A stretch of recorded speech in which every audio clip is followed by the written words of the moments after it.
NBC 15 News at 11 starts now. She was looking forward to life. I was looking forward to her life with her.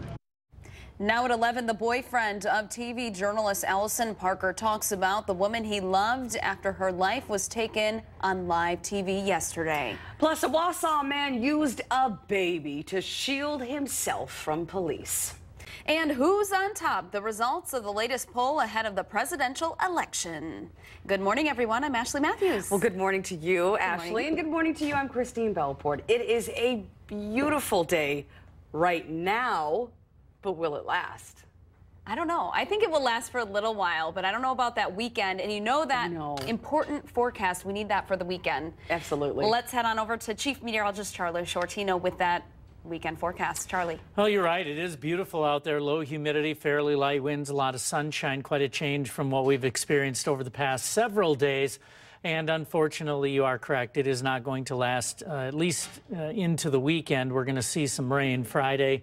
We have 40% chance of some scattered showers. And Friday night rain will be likely, still likely early Saturday morning. But the chances do drop off pretty quickly during the day Saturday. So hopefully we'll turn out with a decent Saturday afternoon. Sunday looks great, though. Sunshine, 80 degrees. Warmer next week, too, and I'll break down that forecast for you in more detail coming up in just a few minutes. Thank you, Charlie. And now in our continuing coverage, one day after two Virginia journalists were gunned down by a former colleague, people are coming together to pay tribute to their lives. This as new details about the gunman's troubling past come to light. NBC's Sarah Dolph has the story from Roanoke, Virginia. Please join us now in a moment of silence. A somber moment of silence at the time of Wednesday's fatal shooting that claimed the lives of reporter Allison Parker and photojournalist Adam Ward. We're doing okay. My greatest concern is about the news team, and they're doing a marvelous job of holding it together.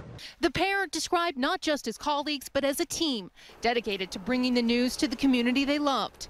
Both were embarking on new chapters in their personal lives as well. Ward was engaged to be married. Parker had recently moved in with her boyfriend, station anchor Chris Hurst. She was looking forward to life. I was looking forward to her life with her. The two were interviewing local official Vicki Gardner live for a story on tourism when they were ambushed by former reporter Vester Flanagan. Parker and Ward were killed. Gardner was wounded but is in good condition following emergency surgery. Her husband saw the shooting happen live on television. And I immediately tried to call her on her cell phone. There was no response. The next time I spoke to her was when she called me from the ambulance. It was a pretty bad few minutes. The shooting was not only broadcast live, but also was filmed by Flanagan, who later posted it online. Flanagan, who went by the on-air name Bryce Williams, was fired by the station in 2013. Management describes him as an angry man who seemed to seek out confrontation. Still, there were apparently no signs he was planning such a violent attack on two of his former colleagues. Young journalists now being remembered not for how they died, but for the lives they led on air and off. And that was Sarah Dolph reporting. Flanagan's family has released a statement expressing their condolences for the families of Parker and Ward and prayers for the continued recovery of Vicki Gardner. Well, back here in our area, a missing 76-year-old Minnesota woman has been found safe. 76-year-old Sheila Brewer was found in Minnesota earlier this morning. She had been missing since yesterday when she left Cuba City to drive home to St. Paul. That is some good news to bring to you today. Wausau police say a man used a baby as a shield when he surrendered to officers following a standoff. Police were called to a house last night on a report of a domestic disturbance. Authorities had been looking for the couple in order to check on the welfare of an 8-month-old baby. Officers surrounded the house after neighbors told police the man was seen with a handgun. The woman eventually surrendered to police. Officials say the man later came out of the house with the child in his arms and he was arrested. The baby is safe. A 16-year-old Janesville girl was seriously injured in a rollover crash. It happened around 3:30 this morning on the 3200 block of Deerfield Drive in Janesville. Officials say the girl was the passenger in a car driven by a 20-year-old man from Orfordville. The driver was reportedly speeding when he missed a curve and crashed. The girl is expected to recover. The driver faces multiple charges. Well, here is a traffic alert we remind you about every time this year. A portion of West Dayton Street is closed for student move-in day at the UW. The closure is between Park and Francis Streets until 6 p.m. tonight. Same closure will be in effect this upcoming Sunday and Monday. The Madison Police Department has some tips for your college student as they head back to school. They suggest the following burglary prevention tips. Always lock your doors and windows. Make it look like someone is home when they are out by leaving music or the TV and even some lights on. Write down serial numbers for all electronics in case these items are stolen. Now that's a good one. Come on, that's a good one. And of course, call 911 to report suspicious activity. In our Decision 2016 coverage, Donald Trump is riding high on a new poll. The Quinnipiac University survey shows Trump leading with 28%, up from 20% in the same poll at the end of July. Dr. Ben Carson has 12%. Jeb Bush, Senator Ted Cruz, and Senator Marco Rubio all trail at 7%. Now, Governor Walker comes in next with 6%.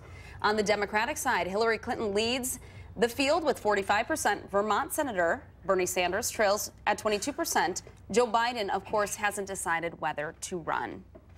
Today is a busy day on the campaign trail as candidates make a push this week to get the votes they need to be the nominee. Right, with 17 Republicans trying to get that, a new Democrat possibly entering the race. It's more important than ever to make that good impression. NBC's Edward Lawrence explains now from Washington.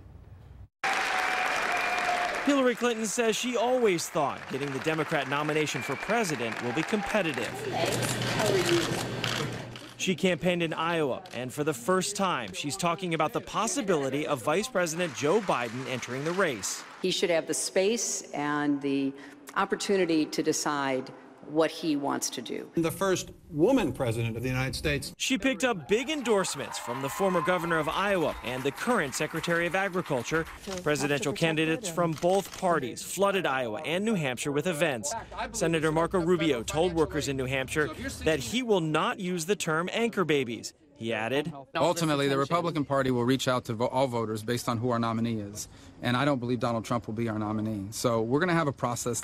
Former Governor Jeb Bush held an event in his home state of Florida, looking for common ground with pro-choice voters. There's common ground between pro-life and pro-choice people that we ought to find and forge and make sure that this country respects life from beginning to end. Republican candidates went back to the issues to try and take back the spotlight. Edward Lawrence, NBC News, Washington. Well, as you know, a lot of campaign time left. The first primaries for both parties in Iowa and New Hampshire are in February.